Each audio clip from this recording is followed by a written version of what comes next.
Welcome to This Week in Racing. I'm David Land. This week we're going to be talking about the latest incarnation of NASCAR Emoji. We're also going to be talking about just how much is America's F1 team worth in real dollars, and we're also going to be talking about the latest in the rumor mill about NASCAR's potential sale. But first, we've got to talk about the big story, and it's some heavy stuff. It regards Robert Wickens, who was involved in that terrible crash, badly injured at Pocono Raceway about 2 months ago. And he confirmed in an Instagram social media post what a lot of us have feared and a lot of us have suspected, that he is indeed paralyzed. He posted this video to social media along with this statement. Did my first slide transfer as a paraplegic today. My upper body is getting stronger and stronger, but hopefully I'll be able to do it unassisted soon. I've only been posting videos of the small movement in my legs, but the reality is that I'm far away from walking on my own. Some people are a bit confused with the severity of my injury,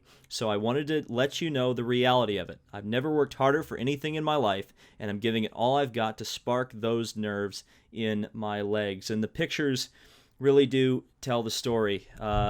Now, I've kind of stayed away from talking about a lot of the Robert Wickens updates since the accident, frankly, because I wanted to not perpetuate exactly what Robert Wickens was kind of addressing there, which are kind of the false hope that the situation is better than it is. Now, that being said, he's made incredibly positive steps.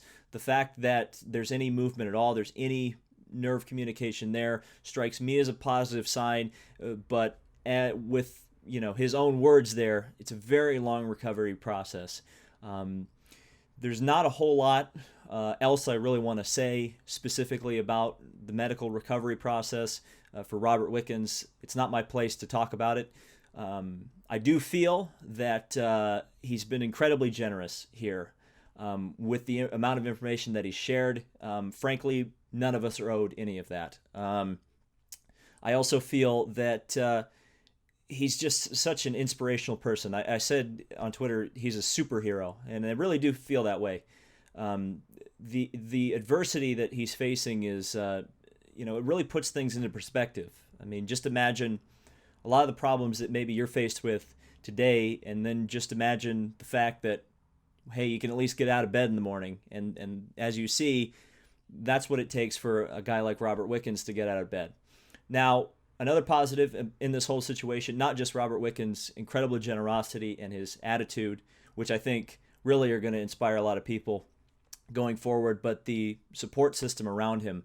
His fiancée Carly has clearly been helping him out an immense amount, as well as his teammate James Hinchcliffe and his car owner, who was in the background of that video if you didn't notice, Sam Schmidt, who is himself not only paralyzed, but he's a quadriplegic, even worse in terms of an injury than what Robert has suffered. And Sam himself has certainly done a lot for folks in this situation.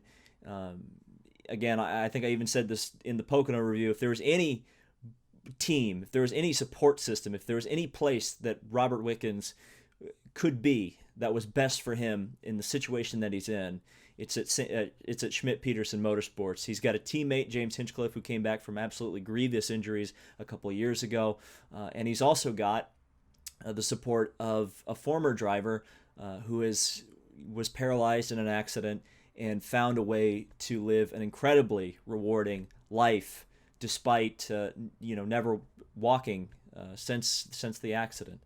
So yeah, it's not a pretty scene. This is not what I like to talk about. This is not something. This is the ugly side of racing. There's no doubt about it. But again, I'm really, really happy to see Robert Wickens taking this in such a positive light. And again, I think all of us need to just respect Robert Wickens and his in the way he's going to dole this information out is clearly going to be on his terms. I can't wait for his next update. But that's what really the conversation should be in regards to Robert Wickens, his recovery, and his injuries going forward. Now, there is a conversation I think we should begin to have. Probably should have happened a little bit earlier, but I think we do need to talk safety. in IndyCar and what needs to be done going forward to prevent future incidents like this.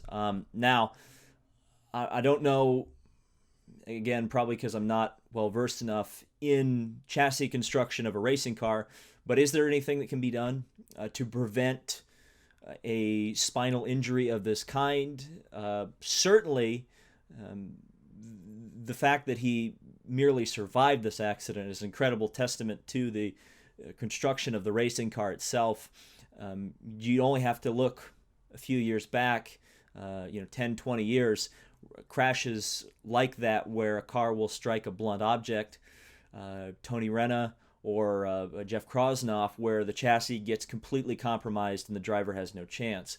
The chassis stayed together, and I believe saved Robert Wickens' life. Personally, I believe the real thing that needs to be looked at on all high-speed ovals, this includes like Daytona, Talladega, I think there's a bit of an unintended consequence of the safer barrier itself and its construction. I think the fact that that little bit of wall sticks out past the fence, I think that allows cars to get up on top of it. We've seen 3 examples of that. Ironically, 2 examples of that at Pocono. I pointed this out in my review. Charlie Kimball in 2015 and then Robert Wickens this year. I think we need to look at some sort of a solution, at least temporarily, there with the safer walls to try to dissuade cars from getting on top of them and then riding up into the fence. I don't know if, again, I suggested, I think 2 months ago that maybe the walls need to be raised. I don't know. I don't know what the ultimate solution is, but I think that is something that in the short term can be looked at and possibly a solution found. Long term, there's a lot of things to look at, obviously. IndyCar working with safety devices going forward as well, though I will have to say the aero screens, I don't know what the update is on those, whether or not those are going to be fitted to the cars in St. Pete or even at all during the 2019 season. I'm personally very skeptical that they will be, frankly, because I don't think we've seen enough testing of them. Currently, I think they've been fitted to 2 cars. 2 different drivers have used them, and there's been no traffic. I know no traffic running. I think there's some IndyCar tests coming up very shortly. If the aero screens are fitted to all the cars at that point, it would make me a little more confident that we're going to see them in the 2019 season, or at least for the 2019 season opener. But at the moment, I don't know if this is going to move forward, and it's kind of weird as well when you talk about safety. You don't want to rush it, but at the same time, how many years has it been since Justin Wilson's accident? 2 or 3 years? So, it is a process, and it's a little unfortunate to see if this is something that IndyCar is determined to be necessary, that maybe it hasn't gone as fast as it maybe should. And at the same time, I think you do have to really look at the walls on these super speedways because of these situations that we've seen. Michaela Lotion is the other example, which happened, I think, in 2014 at Fontana. So, I don't know. Something like this could have happened in Indianapolis. It was actually the exact same corner, technically, in terms of radius and whatnot, that it happened at Pocono. So, I don't know. I think they need to be, if they aren't looking now, they really, really do need to be looking for a solution to that particular issue. Let's go on to a lighter note. NASCAR on NBC. Do you like emojis? Do you like the playoff emojis? Well, you're gonna love the NBC logo being slapped on all the cars that previously had a playoff emoji on them. I don't have a whole lot of comment to this. I think that's going to be left up to those of you down in the comments section below to let me know what you think of this, but it is very strange to have the TV broadcast company adorned to most of the 40-car field this weekend at Martinsville. Some pretty major F1 news as well broke this week, as it was announced that Rich Energy will become the title sponsor of Haas F1. It'll actually become Rich Energy Haas Formula One team, if that name rings a bell or makes you want to say it. Probably doesn't, because it's kind of complicated.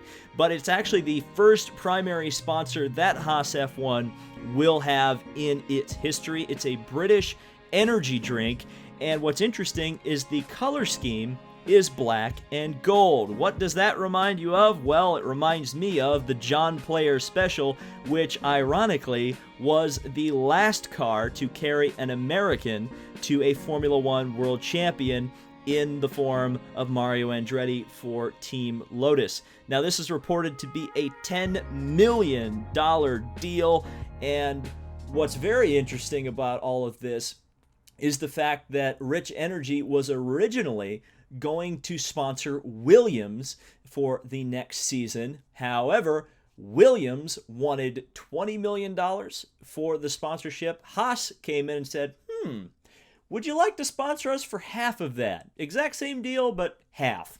Rich Energy said, I would like to do that. So they threw $10 million at Haas F1, and we will have America's F1 team in the black and gold for next season. Now, energy drink money is one of those fickle things. It seems to come and go, and unless your name is Red Bull, you often don't stay in a series for very long. So I don't know how long this deal will actually last, but it is encouraging to see America's F1 team, Haas F1, pick up some sponsorship, pick up some much-needed revenue. Certainly, $10 million is nothing to sneeze at, but at the same time, is it going to make a huge amount of impact in their development? You know, I'm sure it couldn't hurt. Haas F1 has really been improving throughout the years. They're consistently a points team now, but it'll be interesting to see how everything shakes out next year between Alfa Romeo with their current ties to Ferrari. A lot of people have called the Haas car the B Ferrari. There's some speculation that Sauber could become the B Ferrari next year, which would essentially downgrade Haas to becoming the third string Ferrari team. We'll just have to wait and see. I am hoping that this cash inflection ends up being exactly what Haas needs to kind of take that next step kind of into the, I guess, past the midfield and up into being able to challenge the Red Bulls and possibly, you know, go for wins at some point. Obviously, that's probably not going to happen for quite a while, but it would be cool to see Haas start to challenge for podium finishes a little bit more, or at least be somewhat of a threat more often. And finally, NASCAR, no longer for sale. Adam Stern reports that Comcast, who has very large investments in NASCAR, not only do they have the title sponsorship of the Xfinity Series, but they also have a very large TV contract invested in NASCAR itself. That offer to buy a controlling stake in NASCAR is no longer on the table, and Stern reports that it looks like the France family, for the foreseeable future, will still be in control of the sport. So, do you want my opinion on this? I think this is a good thing. I'll tell you why. I think when TV companies get too closely involved with motorsport, now certainly TV companies are great partners. They expose the sport to a large audience. They get sponsors involved. Great, got it, good. But when you get the suits involved at the higher level management level, or you get them kind of whispering in the ears of the people who are running the sport, you end up with things like the chase. You end up with things like stages. Want to prove me wrong on that? You are wrong, because Sprint was one of the proponents, or one of the one of the entities really pushing very hard for something like a playoff. It's no coincidence that the first year that Sprint was sponsoring the sport, that the chase showed up. It was something that Sprint themselves wanted to have, something to shake up the sport and have something that made NASCAR their own. You never saw Winston saying, you know what would make this sport better? A playoff system. You didn't see that. You also look at the stages. And if you go back to that press conference, that infamous press conference where they announced it, they specifically mentioned the TV partners, Fox Sports and NBC, as being crucial in that, because Fox and NBC wanted to run more commercials, and they wanted an opportunity for more commercials to be seen by the audience, rather than the audience getting mad that they're missing green flag racing. So they said, why not some mandatory cautions? So when these TV companies get involved, I don't think it's a good idea, and that's why I think, had Comcast bought NASCAR, you would have seen something similar to what happened to professional wrestling in the 90s, where it goes away from kind of the root of what you think, or maybe even a more recent example, when Disney bought Star Wars. You will see kind of the corporate suits get in there and say, we want to take it in this direction. And then you think, and then you kind of upset the already upset core fan base. That core fan base leaves, and then you're left with a husk of what the product used to be. I think it's good to keep it in the family, so to speak, and I don't mean that literally, that the France family should be in control of NASCAR until the end of time, but I do think that racing people are the ones who are going to right the ship at NASCAR. There's no corporate suit out there who's going to be able to look at NASCAR and say, you know what this needs? I know what we're going to get this to be a multi-billion-dollar industry once again. It's not going to happen. I think you've got to look at racing people. I think you've got to cater to racing people, at least in the short to mid-range term. Maybe long term, you look at kind of trying to expand back out to a more general audience. But at the moment, I think what NASCAR needs more than anything is healing that core fan base. And I don't think Comcast would have been the right company to be able to do that. So that was This Week in Racing. Obviously, a much heavier subject matter this week, though I hope you did enjoy some of the lighter segments, or at least some of my analysis. And if you did, and you haven't subscribed yet, be sure to subscribe for more motorsport content. We'll see you in the next video.